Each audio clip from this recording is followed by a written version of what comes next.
"He's finished," she said, lifting a glass of overpriced Cabernet with that Botox smirk she always wore when she thought she'd won something. Bethany, my wife's sister, had just toasted my professional death at a family dinner I wasn't invited to. Correction, not just my death. My replacement. Because the man she clinked her glass with, across from my wife, was the same man who used to deliver pool equipment to our house when I still gave a damn about the landscaping. It gets better. They toasted me, laughed, and let it slip that the real reason I hadn't been invited wasn't logistics or space, but because I was now considered, in Bethany's words, a cautionary tale with a receding hairline. Photos of their little working weekends had already started circulating through Bethany's company Slack channels. Blurry, smug shots of her and my wife poolside, drinks in hand, timestamped during what she called executive strategy offsites. Their own assistant had posted one by accident on her story. It got deleted 17 minutes later, but not before half the office saved it. I found out about the dinner the next morning from my cousin Leo, who only told me because his wife elbowed him in the ribs and said, "You have to tell him." She knew me, knew I wouldn't raise hell. I wouldn't throw plates or make Facebook rants. No, I just nodded and said, "Huh." Then I walked to my study, slid open the bottom drawer of the filing cabinet, and pulled out a thick gray folder. The label on it said, Gideon Strategies. Let's pause here for a second. Most people know me as Alan the Retired Consultant, a man who wears quarter zips, grills salmon on Sundays, and still does his own taxes for fun. They forget that I built and exited 3 tech-adjacent startups in the late 90s and early 2000s before the term serial entrepreneur became a thing. They don't know that I helped seed fund 2 fintech firms that eventually got swallowed by bigger fish, one of which Bethany's company now owes millions to. Debt is a curious little leash, isn't it? Bethany didn't know any of that. Why would she? I was the boring brother-in-law, the guy who helped fix her Nest thermostat and who always offered to do dishes after Thanksgiving. That folder? It held the full organizational chart of her company, Luxvera Systems. And taped to the inside cover was a napkin sketch, mine, from 3 years ago. It read, "If Luxvera ever hits a cash crunch, leverage equals opportunity." Turns out, I drew that during a barbecue while listening to Bethany rant about payroll growth over a beer. She thought I was drunk. I was building a roadmap. I texted a contact in Portland who still owed me a favor from a Series B rescue I'd arranged back in 2013. I used one word. Ready? The response came within 5 minutes. Born. And while we're here, 97% of people reading this won't ever subscribe. But that's what fuels the team to dig deeper, burn brighter, and drop hammers like this one. So if you're one of the rare ones who gets it, you know what to do. Back to Bethany. She thought she could play CEO and soap opera queen at the same time, running Luxvera like her personal fiefdom while sipping martinis and sleeping with her sister's husband in executive suites. What she didn't realize was that her empire was already leaking, that her balance sheet had vulnerabilities you could drive a Tesla through. That someone quiet, invisible, and very patient, had been watching her sign things without reading the fine print. You know what the most dangerous man in the room is? The one you forget is even in the room. Bethany stood under chandelier light, making toasts, thinking I was done. That's fine. Because that night, while she was drunk on power and Pinot Noir, I was opening shell company accounts, reactivating a few old LLCs, and reviewing a certain set of bridge loans Luxvera had taken out during the last hiring boom. In other words, I wasn't done. I was just starting. Mike ran late, as usual, but that was his charm, always showing up 10 minutes behind schedule and still managing to look like he owned the block. We met at a diner off the 405. No tech bros, no influencers, just Formica tables and burnt coffee. It was where we used to go when we were nobodies coding on borrowed laptops and pretending our LLCs meant something. Now, I had more in net worth than some counties, and Mike? Let's just say his money had money. He slid into the booth, glanced at my untouched coffee, and grinned. "You only call when something's bleeding." "Not bleeding," I said. "Just ripe." That got his attention. We didn't talk about Bethany directly. Just a firm that had grown too fast, too cocky, and too deep into leverage territory. Mike already knew which company I meant. Luxvera's debt trail wasn't hard to follow if you knew what to sniff for. Bridged financing, convertible notes dangling like open wounds, and a laughable dependence on 3 major clients who were already flirting with smaller competitors. She's leveraged? I asked, stirring my coffee. Mike raised an eyebrow. Deeply. Think last stage Jenga, and someone's elbow just brushed the table. I didn't laugh, but I did smile. Just a little. Then she's already mine. Mike leaned back, eyes narrowing. You're serious? I slid a flash drive across the table. Every entity I need is preloaded. Delaware, British Virgin Islands, and one little gem in Wyoming. Each one will start acquiring. Debt positions first, then preferreds. She won't feel it until she starts hemorrhaging. He didn't pick up the drive. He just nodded. You always were surgical. What's the end game? Not revenge, I said. Just correction. He chuckled. And here I thought I was the cold one. Within 48 hours, the shell dance began. I activated an old firm of mine, Lodestar Capital, and had it quietly purchase convertible notes from Luxvera's earliest venture rounds. These were the kind of notes no one paid attention to because they weren't sexy. They didn't scream board seat. They whispered influence. 3 of those notes came from disgruntled angel investors who were more than happy to cash out for pennies. One of them emailed back. Honestly, she scares the hell out of me. Glad to be done with it. Next came the secondary shares. Early employees who had left the company or been muscled out. Bethany had a reputation for being decisive, which is corporate code for a tyrant with a performance deck. They'd signed NDAs, but NDAs don't stop people from selling options when they're underwater and need to pay for daycare. By the end of the week, I controlled just over 7% of Luxvera's paper, indirectly, across 5 entities. Not enough to raise alarms, but enough to build a voice, a presence, one that couldn't be seen, but could be felt. And still, she had no idea. Bethany spent her week posting Instagram stories about executive focus weekends at some overpriced desert resort while I bought pieces of her spine. Her posts always featured the same hashtags. Hashtag disruptive thinking, hashtag female so, hashtag vision over fear. Cute. But I wasn't afraid. And I wasn't disruptive. I was inevitable. Meanwhile, I looped in another old contact, Clara, an operations consultant who had once helped Luxvera during a software rollout. She was sharp, invisible, and utterly loyal once paid. I asked her one thing. Quietly assess internal morale. See who's twitching. Her report came back the next morning. It was gold. Apparently, Bethany's newest initiative, the accountability matrix, had backfired. She'd fired 2 team leads over Slack. One engineer quit during a sprint demo. HR was in transition, which usually meant on fire. In other words, her walls weren't just cracking. They were buckling. And here's the kicker. My wife still hadn't said a word. Not a text. Not an email. Like she expected me to crumble in silence. Like the man who used to rebuild entire companies after product failures was going to fall apart over a pool boy with pecs and an MBA from a cereal box. Bethany's kingdom was still standing. But I had the blueprints. And I was already shifting the foundation. Bethany loved Mondays. She used to brag about it in interviews, said they were her throttle, the day she got to reset the culture and shape the week's narrative. Her version of shaping, of course, meant passive-aggressive all-staff memos and performance dashboards color-coded like a mood ring. But this Monday, something felt off. 2 clients delayed invoices. Not canceled, delayed. Which, in Bethany's world, might as well have been a sniper shot. That kind of stall usually triggered frantic, value reiteration emails from her, loaded with jargon and sprinkled with desperate cheer. Just touching base to realign synergy expectations. Meanwhile, HR had quietly flagged 2 resignations. One from finance, one from product. No exit interviews, just personal reasons.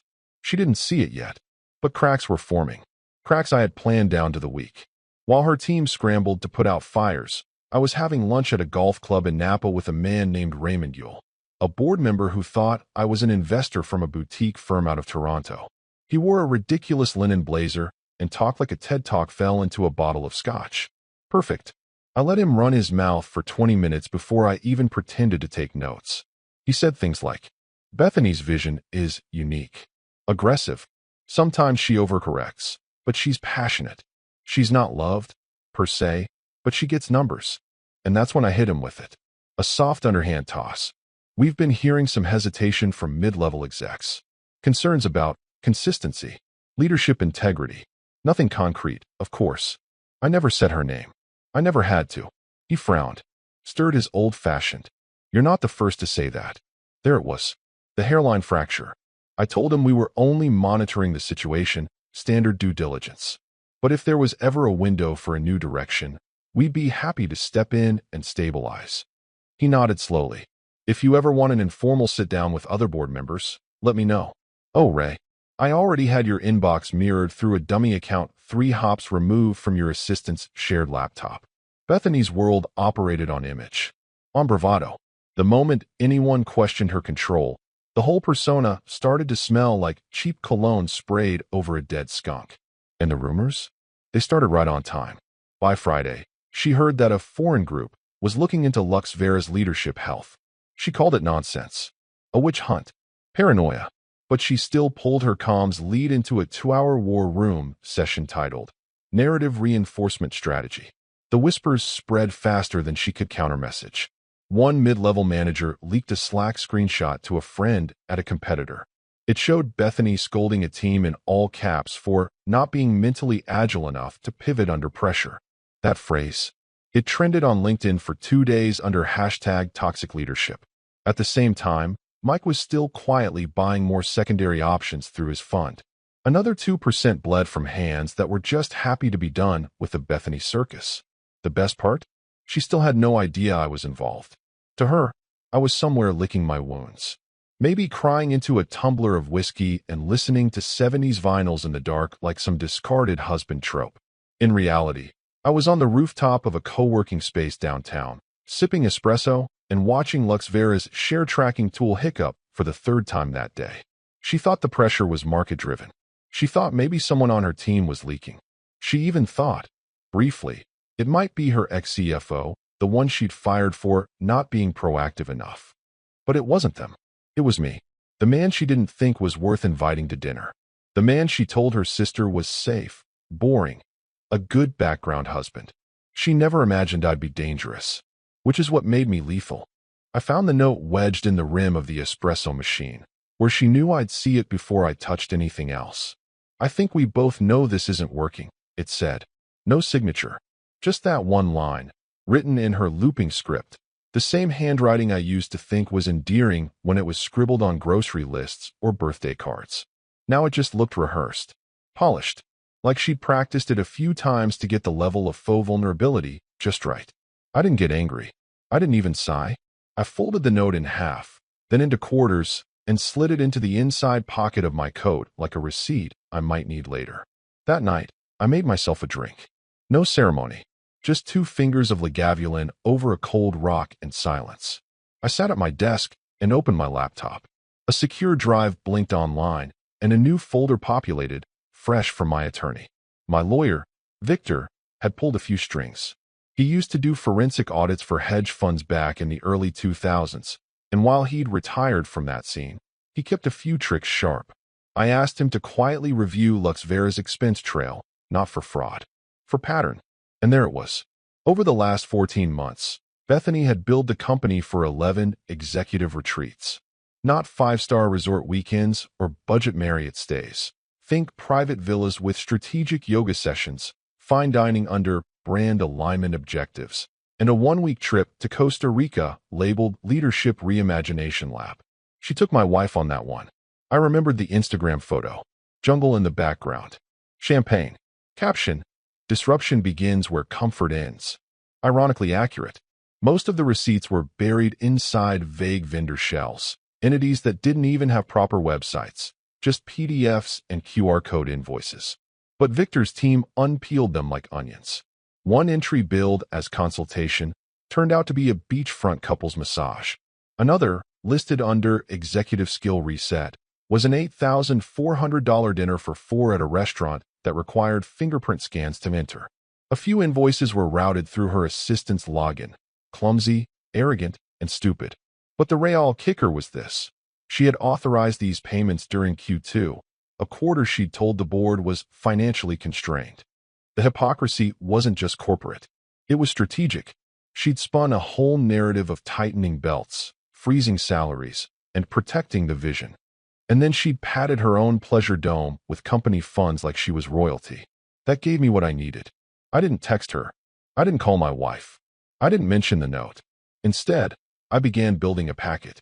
Every receipt, every timestamp, every inconsistency between what she told her stakeholders and what she signed off on behind closed doors. I formatted it with Victor's help, flagged the sections that broke internal policy, and included footnotes tied to her own executive memos, the ones that had phrases like, "We must lead with integrity," and "Transparency builds trust." When it was done, I printed it. One hard copy. No digital trail. I slid the stack into a manila envelope, wrote her full name on it, and added a date, just 1 week away. Then I placed it in the safe, right behind the deed to the house and the original articles of incorporation from my first company. Bethany thought the storm had passed, that maybe the worst was behind her. Sure, her company had some tremors. Sure, the staff was uneasy. But she'd started a new initiative, something called Operation Phoenix, which, based on her history, was probably just another excuse to fire someone and take credit for cleaning the ashes. But she didn't see the sky darkening behind her. She didn't notice the barometric pressure drop. She certainly didn't know someone was already holding lightning in their hand, waiting for the moment to drop it. She was too busy giving speeches. I was too busy writing her eulogy. It started with a press release. Just a quiet one. No bold claims, no flashy branding. A 2-paragraph blip on a boring industry site most of Bethany's team never read. Verity 9 LLC announces intent to merge with strategic growth partner in data compliance automation. Verity 9 was a shell. Nothing more than a Delaware-registered whisper, cobbled together from one of my dormant holdings and a borrowed logo from a defunct SaaS project I'd abandoned years ago. But this strategic partner, that was the kill shot. On paper, it looked like a nameless holding trust.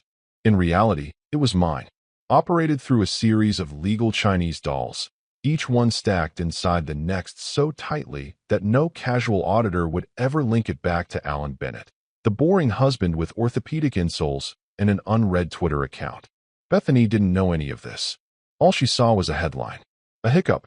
What she didn't see was the email that landed in 2 of Luxvera's major clients' inboxes that same morning. A polite, well-researched, NDA-covered introduction from Verity 9.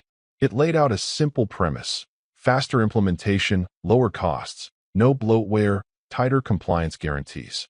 Just enough to make her clients raise an eyebrow. And that's all it took. Within 4 business days, both clients, mid-tier fintech firms Luxvera had onboarded 2 years ago, issued notices to pause current projects. Not cancel, not sue, just pause pending alignment discussions. Bethany lost it. She stormed into a strategy meeting and accused her VP of partnerships, a guy named Nolan, of leaking proprietary pricing models. Said it in front of the entire room. No proof, no preamble, just straight-up accusation, veins bulging, teeth clenched. He looked at her like she'd slapped him. Because, in a way, she had. Nolan had survived 4 reorgs, worked 60-hour weeks, covered for her when she was MIA in Tulum with my wife and a leadership shaman. And now he was the saboteur? He stood, gathered his laptop and charger, and said 4 words. I don't need this. He never came back. By week's end, HR had flagged a spike in anonymous feedback on their internal wellness tracker. One of the red flags read, "If I disappear, check the coffee machine cameras." It was half joke, half cry for help. Meanwhile, her assistant, sweet, jittery Danielle, began asking the IT guy about how long it takes to scrub a machine before returning it. Bethany was unraveling, not because the house was on fire, because she couldn't see the flames yet, just smoke. The kind that clings to your skin and doesn't let go. She started holding mandatory 7 a.m. alignment calls, forcing department heads to repeat company values out loud. No one could look at each other without flinching. One poor guy from DevOps accidentally referred to the new client as Verity 9 instead of Luxvera during a sync. Bethany froze him with a stare so cold you could have hung meat in the room. Internally, she launched what she called a strategic containment initiative, which, in English, meant she started digging frantically through contracts, Slack logs, and whisper networks looking for the mole who didn't exist. Her paranoia was doing the job for me. And all the while, I said nothing. Didn't send a single email. Didn't leak a memo. Didn't even breathe near her network. Because I didn't need to. Verity 9 was now in the process of absorbing a mid-sized compliance firm out of Austin. One of their engineers used to work at LuxVera, and he remembered Bethany's habit of taking credit for code she didn't write. He volunteered to help smooth out the client migration. LuxVera's investors started asking questions in soft, hesitant voices. Not confrontational, just inquisitive. Are we losing market confidence? Has there been a shift in leadership tone? One board member emailed another asking, "Have you met with the new firm everyone's whispering about?" And in her corner office, Bethany paced, watching numbers dip, watching people flinch, wondering why the room felt colder, the silence heavier, the shadows longer. She thought it was betrayal. It was. She just hadn't realized whose. Bethany walked into the quarterly like she always did, flanked by two assistants, one trailing behind with a laptop open mid-type, the other carrying a leather-bound folio like a bodyguard with corporate scriptures. She wore a white suit. Power move. Pearl buttons, sharp collar, zero margin for error. Her version of armor. The room was full. Shareholders, board members, department heads, a few outside observers pretending to take notes when really they were watching the room's temperature drop by the second. She took her usual seat at the center of the long walnut table, adjusted her lapel mic, and began with what she always began with. "Thank you for being here today. I'm proud to report that despite external noise, LuxVera continues to lead with courage, vision, and impact." It was her usual script. Over-enunciated. Too many hand gestures. A word salad tossed in buzzwords. But the air felt different this time. Stiff. Electric. Then the chairman cleared his throat. "Before we proceed," he said, eyes flicking across the table, "we've received a formal request to add an item to the agenda." Bethany blinked. From whom? No one answered immediately. Then a soft-spoken woman, Angela Kim, an investor from the Seattle group, lifted her eyes and said, "A new voting bloc has requested time to discuss leadership continuity and ethical oversight." Bethany laughed. Not politely. A hard, dry chuckle, like she was being trolled. "Are we seriously entertaining conspiracy theories now? No one here questions my loyalty." The room didn't laugh with her. Instead, Victor, my attorney, seated discreetly 2 chairs down, reached into his briefcase and produced a manila envelope. The one I prepared 3 weeks earlier. He slid it across the table with both hands, like an offering. The silence was so sharp, you could hear a phone vibrate 3 seats down. Bethany stared at the envelope. Her eyes didn't move. She didn't reach for it. Didn't blink. Victor didn't flinch. He addressed the room, not her. "This is a sealed report compiled using publicly available records, employee testimonials, and internal accounting data obtained through standard diligence channels." A board member, Phillips, the old-school guy from Connecticut who never liked Bethany's media tone, opened it. First page. A photo of Bethany in a private cabana, cocktail in hand, with my wife's leg unmistakably draped across hers. Timestamp during a declared company crisis quarter. Next, the Costa Rica spa invoice billed as compliance offsite. Then the Slack screenshots. The fake vendor contracts. The yoga shaman. The color drained from Bethany's face so slowly it looked like a printer running out of ink. She didn't speak. Phillips finally looked up and said, "Is there a reason these expenditures were not disclosed during Q2 filings?" Bethany swallowed. "Those were authorized morale events. Executive wellness is part of our strategic retention framework." He raised an eyebrow. "Massage therapy for 2 under a vendor that doesn't exist?" A younger board member across the table, a former startup CEO who'd once been taken for millions in a bad merger, let out a low whistle. Angela leaned in, voice calm. "I move we table all current agenda items and open a discussion regarding interim leadership restructuring, pending a full investigation." Bethany finally snapped. "You people think this is real? That some disgruntled accountant and doctored screenshots are going to derail a company I built from scratch?" Victor didn't respond. He didn't need to. He just turned to page 12. And there it was. An internal email thread. Bethany, bragging to her assistant that board meetings are just theater for old men who can't keep up. The irony hit the room like a brick. One of those old men, Martin Reyes, CFO Emeritus, stood and walked out. Bethany was still mid-rant when the chairman banged the gavel. "We're entering executive session. All non-board members, please step out." She opened her mouth. The chairman cut her off. "Bethany, you're no longer chairing this meeting." The assistants froze. The folio bearer looked like she wanted to melt into the carpet. Bethany turned to each person at the table, eyes darting, searching for someone, anyone, to speak up for her. No one did. The only sound left in the room was Victor quietly sealing the now open envelope back inside his briefcase. Bethany's kingdom hadn't just cracked. It was publicly, unmistakably, collapsing. Bethany walked in like nothing had happened. Same posture, same white suit. The jacket crisp, probably dry cleaned at 6 a.m. just to keep up the illusion. Her heels clicked across the marble hallway with the same arrogant rhythm, like the echo alone was a declaration of power. But the second she pushed open the boardroom door, something in the air changed. No assistants flanking her. No chair pulled out for her. Just silence. And me, sitting in her seat. The head of the table. My hands folded, calm. The same way I used to sit at Thanksgiving dinners while she poured wine and bragged about her quarterly growth like a drunk peacock. She froze in the doorway.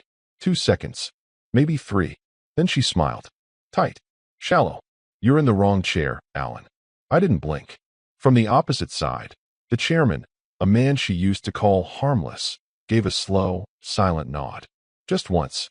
Nothing dramatic. But it hit her like a gunshot. Bethany laughed. Sharp, humorless. "Okay," she said. "We're doing theater now. You get to sit in the big chair and play CEO?" No one answered. She glanced around the room, scanning for an ally. Martin? Gone. Angela? Eyes down. Reyes? Never came back. Even Phillips, the one she once called her old warhorse, stared blankly past her like she wasn't in the room. "Seriously?" she asked, her voice rising. "This is absurd." I leaned forward and tapped the mic. It clicked on with a soft pop. "Effective immediately," I said, my voice calm, measured, every syllable landing like a nail. "There will be a restructuring of executive leadership. A transition plan is being finalized and will include operational reviews, compliance assessments, and interim oversight procedures." Bethany's eyes twitched. "You don't have the authority." Under Article 7 of the revised shareholder agreement, the chairman cut in, ratified last quarter by silent vote, Alan Bennett was appointed as acting executive chair, with full powers of transition under ethical review, Clause B9.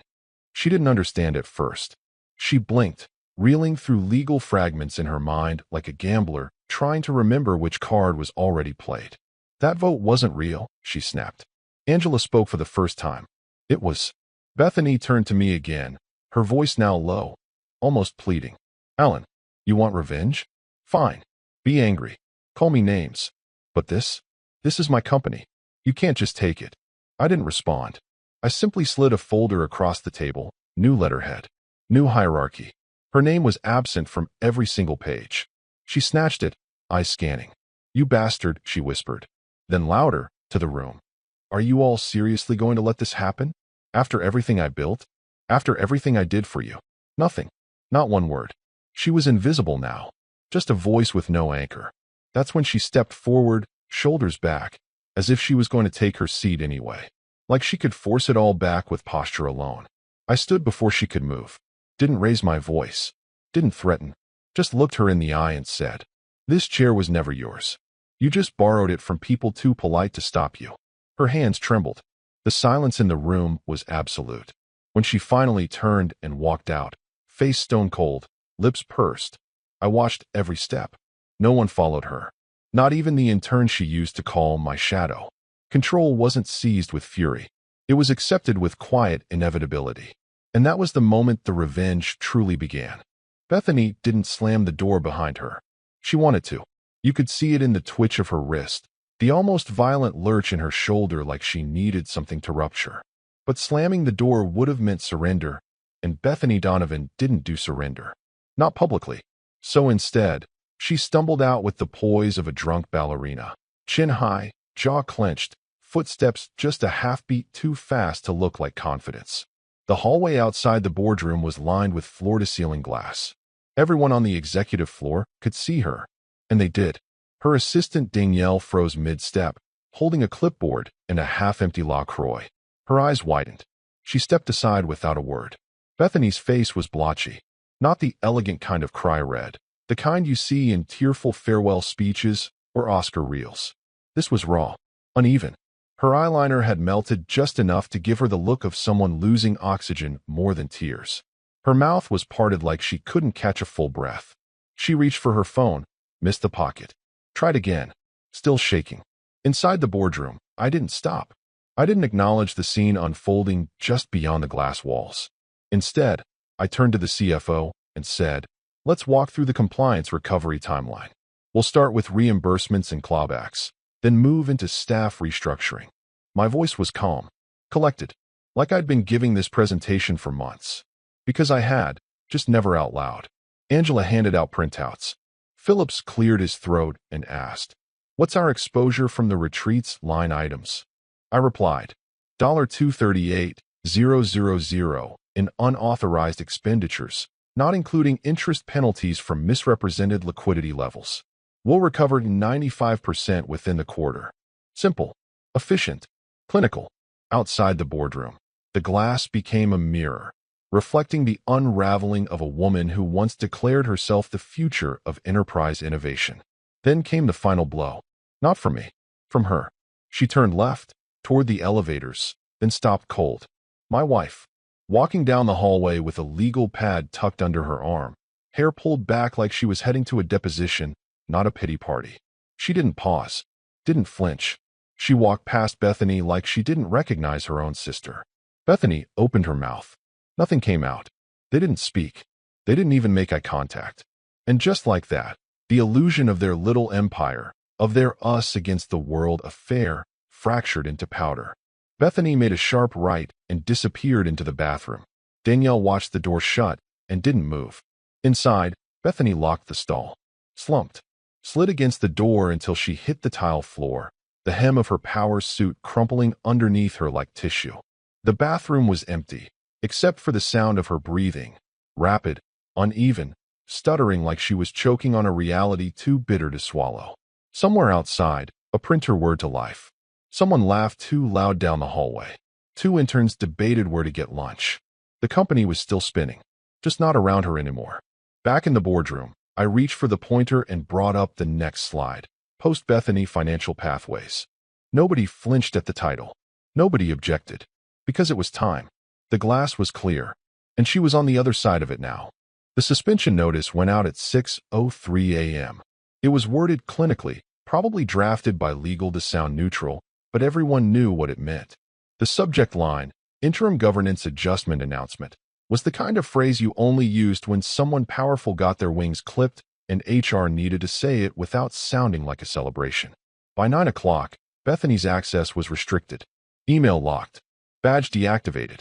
Calendar wiped clean except for one entry labeled, Pending Inquiry, Board Ethics Subcommittee.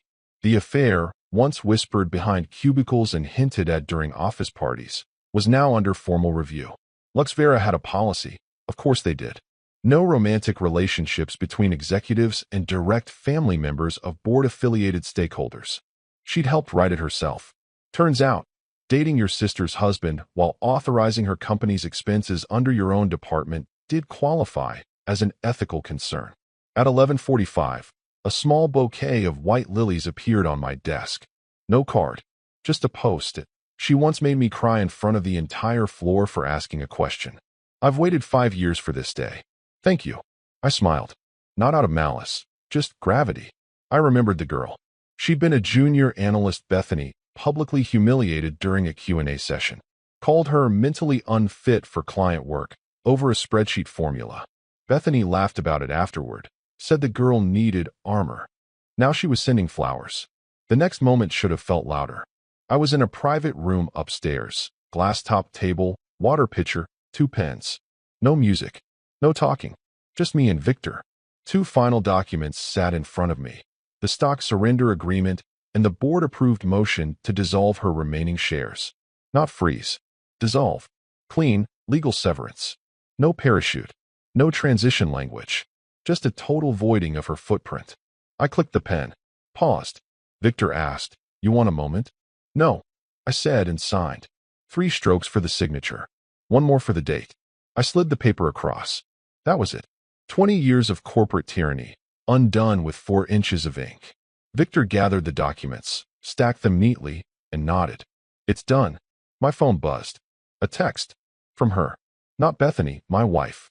The one who used to call me safe. The one who once told a dinner table full of our family that I didn't get how real power worked. Her message read, "You've changed." I stared at it. For a moment, I considered responding. But what was there to say? Yes, I'd changed. No, not really. Depends on how well you knew me to begin with. I turned off the screen and slipped the phone into my pocket. Outside the room, I could hear muffled voices. HR debriefing the assistant team, legal discussing timeline protocols. The company wasn't slowing down. If anything, it felt lighter. Like a house after a toxic tenant has finally moved out and someone cracks a window. Later that day, I walked by the lobby. One of the receptionists, newer hire, maybe a year in, caught my eye. She nodded respectfully and said, "Mr. Bennett, just so you know, morale's already better. Like, people are breathing again." I didn't smile. I just nodded back. Bethany had once ruled this place like a glass castle, clear, sharp, untouchable. But now the queen was gone, and no one missed her echo. The town hall was packed. Every folding chair was filled, people leaning against walls, some sitting on the floor near the back. HR had underestimated the turnout. No one wanted to miss this, not after the week they'd all had. Not after the queen's sudden fall, the rumors, the slack whispers that something big was coming. There was no music, no branding presentation, no corporate fluff video playing on loop. Just me. A single podium, a glass of water, and the weight of silence that feels like the whole building holding its breath. I stood there for a moment. Let the murmur settle. Let the unease twist just a bit tighter. Then I cleared my throat. "I'm not here to replace anyone," I said, voice firm but not loud. "I'm here to repair what arrogance almost destroyed." A few people nodded. 1 or 2 clapped before realizing no one else was, then stopped awkwardly. I let it hang. Some of you know me. Most of you don't. I've been behind the scenes for longer than you think. Watching, listening, understanding the DNA of this company before it was rewritten in someone else's handwriting. I didn't name her. I didn't have to. Half the eyes in the room already knew who I meant. And then, just loud enough to draw attention without making it obvious, the side door creaked open. Bethany walked in. Late. On purpose, I'm sure. She wore black now, as if mourning something. Dignity, perhaps. She took a seat near the back, arms crossed, chin slightly lifted, as if she still had something left to defend. I kept going. Leadership isn't about volume, or vision statements taped to glass walls. It's not about yelling louder than your critics or draining people dry to meet a metric you invented during a retreat. Pause. She built something remarkable. I won't deny that.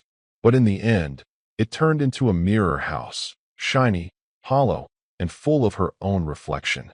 Still, no names. Bethany didn't blink, but her jaw tightened. Subtle. Enough for me to notice. Then I gave them the part they weren't expecting. I'm announcing the creation of a whistleblower protection and recovery fund. The room stirred. Every employee who reported unethical behavior in the last 5 years and was ignored, punished, or silenced will be contacted. Retroactively, anonymously, they will be compensated. Their records will be reviewed, and their names will not be forgotten. That last sentence echoed. Half the room turned. Slowly, simultaneously, they all looked at her. Bethany sat frozen, like a wax figure half melted under stage lights. Then, something cracked. She stood suddenly, knocked her chair backward. The sound was jarring, metal scraping against tile like a scream in a cathedral. She looked at me. Just me. No words. Just betrayal radiating off her in waves, like she couldn't believe I'd dared to say it. That I'd dared to drag the bones out from behind the glass walls she thought were soundproof. And then she ran. Fast. Clumsy. Uncontrolled. The door slammed shut behind her like a full stop at the end of a sentence she'd never get to rewrite. I waited. No chase. No commentary. Just the truth sitting in the room like a second sun. I reached for the water glass. Cool. Steady. Took a sip. The room was silent, hanging on whatever I'd say next. But I didn't give them more. That was the more. The fall had happened. The repair had begun. And for the first time in a very long time, I let myself enjoy the sound of nothing.